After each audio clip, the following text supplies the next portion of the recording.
Kigamboni Mwasonga.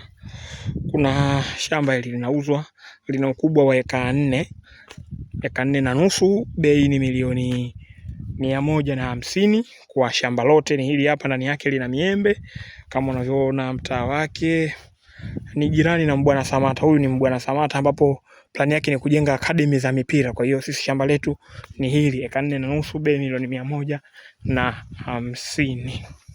Mimi nimetoka kule, ona kule ndo nilipotoka. Kwa hiyo nakuja hapa, naingia ndani yake. Pia kuna nyumba ya mlinzi, kuna miembe hii, yani hii miembe iko zaidi ya miembe 100 na kitu. Hii miembe ya kisasa. Kuna na minazi pia ya kisasa. Eneo lote liko ndani ya hiyo fence ya waya, liko ndani ya sinyenge. Pia ndani yake kuna nyumba ya mlinzi, umeliona ile. Bei milioni 150, Kigamboni Mwasonga, ni eka 4.5.